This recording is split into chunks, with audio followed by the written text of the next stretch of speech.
बिस्मिल्लाहिर्रहमानिर्रहीम। अस्सलाम वालेकुम नाज़रीन, मैं अहमद फ़वाद हूँ और आप मेरा यूट्यूब चैनल देख रहे हैं। नाज़रीन, दो तीन बड़ी अहम खबरों के साथ आज के व्लॉग में आपकी खिदमत में हाजिर हुआ हूँ। सबसे पहले तो बैकडोर जो मुज़ाकरात चल रहे थे, इसका फाइनल जो दौर है या जो फाइनल स्टेज है वो शुरू हो चुका है। इमरान खान साहब को क्या फार्मूला पेश किया गया है असेंबलियां तहलील करने और इलेक्शन करवाने के हवाले से, कुछ एक्सक्लूसिव डिटेल्स हैं इस हवाले से ये आपके सामने मैं रखूंगा। इमरान खान साहब की जानिब से जनरल फैज़ हमीद और जनरल आसिफ गफूर, इन दोनों के हवाले से क्या बड़ी एक बात जो है वो कही गई है। जनरल आसिफ गफूर जिनके हवाले से ये चीज़ें सामने आ रही थी कि उनको DGISI जो है वो तैनात किया जाए, इसका ये मामला क्या, इस हवाले से भी कुछ डिटेल्स हैं वो भी आपके सामने रखूंगा। और सबसे अहम और सबसे बड़ी खबर नाज़रीन, नवाज शरीफ की जो मुलाकात हुई है चौधरी सालिक के साथ लंदन में, इस मुलाकात में बज़ाहिर तो ये बताया जा रहा था कि पंजाब असेंबलियां तहलील करने या पंजाब में हुकूमत बनाने के हवाले से ये मुलाकात है। और ख़बरें भी इस तरह के सामने आई कि काफ लीग के 6 MPs जो हैं वो परवेज़ लाई का साथ छोड़कर हमारे साथ आने को तैयार हैं। लेकिन असल मामला ये है, असल मामला जो है वो ये नहीं है, अंदर की खबर और है। और इस मुलाकात में बुनियादी तौर पर जो काफ लीग थी, शुजात हुसैन वाला ग्रुप, वो कुछ डिमांड्स जो है वो अपनी रखने गया था। जिस तरह से इन्होंने पहले किया था कि अदम एतमाद के टाइम पर परवेज़ इलाही या काफ लीग जो है इसने अपनी सियासत में ज़्यादा से ज़्यादा चीज़ें गेन करने की कोशिश की। तो बेसिकली मामला ये था और नवाज शरीफ का इसके ऊपर क्या रिप्लाई था, इसकी भी डिटेल आज के व्लॉग में आपके सामने रखूंगा। सबसे पहले तो नाज़रीन आपको मैं बताता चलूँ कि फाइनल जो मुज़ाकरात हैं वो शुरू हो चुके हैं और इसहाक डार जो कि बतौर नुमाइंदा नवाज शरीफ तमाम तर जो मुज़ाकरात हैं वो कर रहे हैं। सदर आरिफ अलवी पाकिस्तान तहरीक इंसाफ की जानिब से जो ये मामलात हैं वो देख रहे हैं। दोनों की जो है वो कुछ मुलाकातें हुई, लेकिन लेटेस्ट एक और जो राब्ता है वो हुआ है इसहाक डार की जानिब से। और ज़रा ये बताते हैं कि इसहाक डार की जानिब से ये कहा गया है कि उन्हें 30 जनवरी तक जो वक्त है वो दिया जाए और 30 जनवरी तक जो असेंबलियां हैं उन्हें तहलील ना किया जाए, असेंबलियों को चलने दिया जाए और 30 जनवरी के बाद वो असेंबलियां तहलील कर देंगे और यूं मई के आखिर तक जो इलेक्शंस हैं ये करवाने के लिए वो तैयार हैं। ना सिर्फ यहाँ तक बल्कि ये भी कहा गया कि नवाज शरीफ की जब वापसी होगी तो इसमें पाकिस्तान तहरीक इंसाफ की जानिब से कोई जो शोर है वो नहीं किया जाएगा, कोई कानूनी जो चाराजोई है वो भी इस्तेमाल नहीं की जाएगी। यानी कि इसका मतलब तो ये हुआ कि 30 जनवरी तक अगर ये वक्त मांगा जा रहा है तो इससे पहले पहले नवाज शरीफ की वापसी को किसी तरीके से मुमकिन बनाया जाएगा कि वो वापस आएँ, उनकी जो नाअहली है उसे ख़त्म कराया जाए। कल ही जो है सलमान शहबाज जो कि साहबजादे हैं शहबाज शरीफ के, वो पाकिस्तान वापस पहुँचे हैं, उनके ऊपर भी मुकदमात थे लेकिन उनकी हिफाजती जो ज़मानत थी वो मंजूर हुई थी। बहरहाल अब कोशिश ये है और इस हवाले से नून लीग की जानिब से मुसलसल ये बयानात भी सामने आ रहे हैं कि नवाज शरीफ वापस आएंगे और जो इलेक्शन कैंपेन है वो चलाई जाएगी। और साथ ही साथ इमरान खान साहब की नाअहली से रिलेटेड भी कुछ मामलात एकदम से अदालतों में भी ओपन हो चुके हैं। इसके अलावा इलेक्शन कमीशन की जानिब से भी इमरान खान साहब की नाअहली के लिए जो मामलात हैं वो ओपन हो चुके हैं। तो बहरहाल इस हवाले से ये एक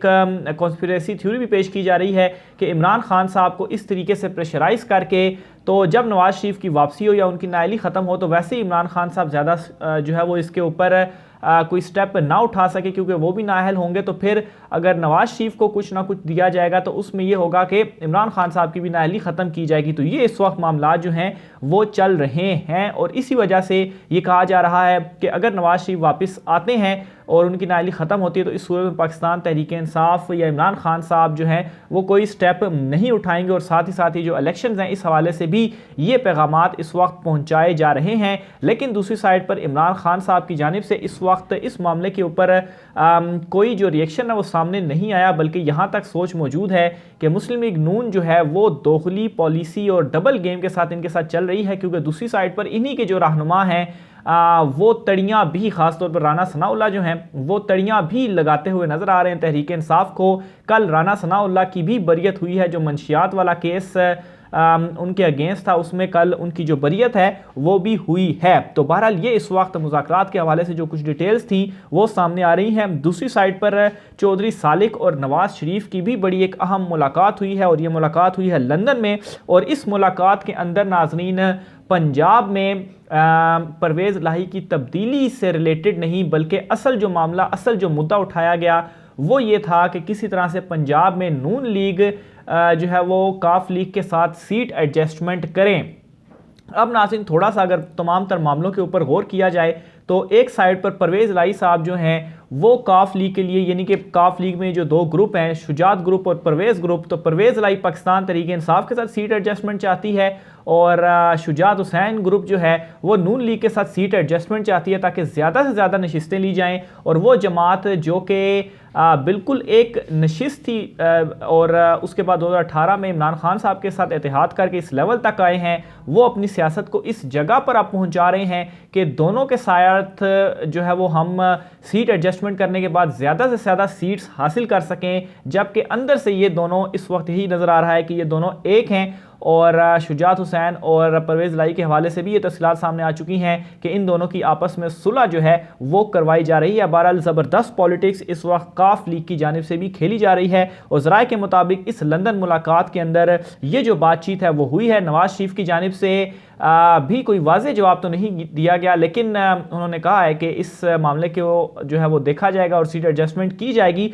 बहरहाल कोई हतमी जो फैसला है वो इस हवाले से नून लीग की तरफ से सामने नहीं आया। यहाँ तक भी तफसीलात सामने आ रही हैं कि नवाज शरीफ की चौधरी शुजात हुसैन से भी फ़ोन के ऊपर इस मामले पर जो गुफ्तगू है वो भी हुई है। आखिर में नाज़रीन, इमरान खान साहब के हवाले से भी एक अहम खबर है, वो भी मैं आपके सामने रखना चाहता हूँ। मामला कुछ इस तरीके से है कि इमरान खान साहब की जानिब से एक इंटरव्यू जो है वो दिया गया है और इस इंटरव्यू में इमरान खान साहब की जानिब से जनरल बाजवा साहब के हवाले से कुछ मज़ीद अहम इंकशाफात किए गए हैं। एक तो इमरान खान साहब ने ये कहा है कि आर्मी चीफ, साबिक army chief general retired Qamar Javed Bajwa जो हैं वो उस्मान बुज़दार को हटाना और अलीम खान को वज़ीर आला पंजाब बनाना चाहते हैं। इससे पहले भी इमरान खान साहब ने कहा, लेकिन अब ये मज़ीद खुलकर इमरान खान साहब ने ये इंटरव्यू दिया है और इसमें ये कहा है। और फिर इसके अलावा इमरान खान साहब ने यह भी कहा है कि जब हम अलीम खान को वज़ीर आला बनाने लगे तो उसके बाद क्या हुआ कि परवेज़ इलाही साहब ने कहा कि अगर आप अलीम खान को वज़ीर आला बनाते हैं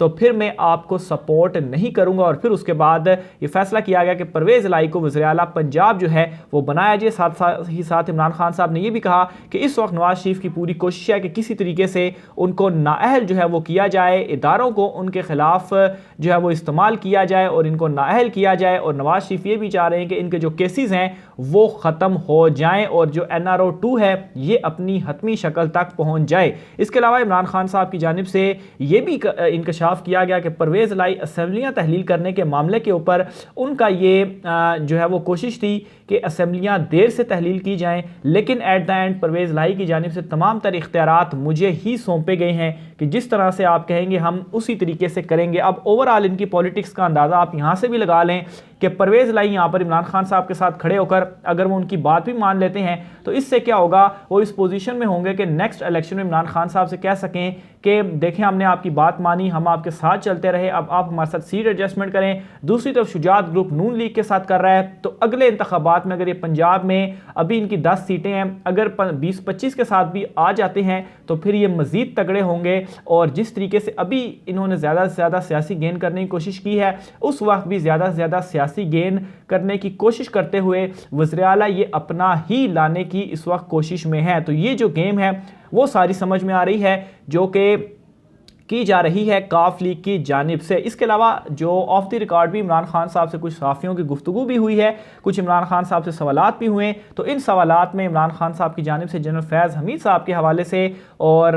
जनरल आसिफ गफूर जो हैं इनके हवाले से पूछा गया। तो इस पर इमरान खान साहब ने कहा, बुनियादी तौर पर जनरल फैज़ हमीद साहब की रिटायरमेंट के हवाले से था, तो उस पर इमरान खान साहब ने यह कहा क्योंकि 10 दिसंबर को वो रिटायर हो चुके हैं कि ये जनरल फैज़ हमीद का अपना एक डिसीजन है, उनकी मर्ज़ी है। और जो एक तासुर दिया जा रहा था पहले भी कि मैं उनको लाना चाहता था, और इस हवाले से इमरान खान साहब पहले भी कह चुके हैं, लेकिन रिटायरमेंट के हवाले से इमरान खान साहब ने कहा कि ये उनकी अपनी मर्ज़ी है, जो उनका फ़ैसला है उन्होंने अपना ये फ़ैसला खुद करना है, खुद उन्होंने ये फ़ैसला भी लिया है। फिर चूँकि गुज़श्ता कुछ दिनों से जनरल आसिफ गफूर साहब जो हैं उनके हवाले से भी ये सामने आ रहा था कि उनको DGISI तैनात जो है वो शायद किया जाए। और इस हवाले से जब क्वेश्चन किया गया तो इमरान खान साहब ने कहा कि जो भी नया आर्मी चीफ आता है, जाहिर सी बात है उनकी अपनी एक टीम जो है वो होती है, और अगर वो इन्हें DGISI के तौर पर लाना चाहते हैं या इनको लेकर आते हैं तो ये भी उनका अपना ही जो है वो डिसीजन होगा, और वो अगर लाना चाहते हैं तो वो ला सकते हैं। आखिर में जनाब आसिफ गफूर आर्मी चीफ के हवाले से ही एक अहम खबर है।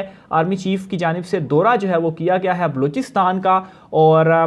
नई जब से वो तैनात हुए हैं तो कुछ जो इनिशियल दौरे हैं वो उनकी जानिब से किए जा रहे हैं। और जनरल आसिम मुनीर की जानिब से क्वेटा और तुर्बत का 2 रोज़ा दौरा जो है वो उनकी जानिब से किया गया, और इस मौके पर उन्होंने नौजवान अफसरान से जो है वो मुलाकात की, उनसे जो गुफ्तगू है वो भी की। इसके अलावा आर्मी चीफ की जानिब से यादगार शहदा पर फातह खानी और फूल जो हैं वो भी चढ़ाए गए, और क्वेटा आमद के ऊपर corps commander lieutenant general Asif Ghafoor जो हैं उनकी जानिब से आर्मी चीफ का जो इस्तकबाल है वो किया गया है। तो ये नाज़रीन आज की हम तरीन डिटेल्स थी, मज़ीद तफसीलात भी आपके सामने में रखता रहूँगा। आज की व्लॉग से मुझे इजाज़त दीजिए, अल्लाह हाफ़िज़।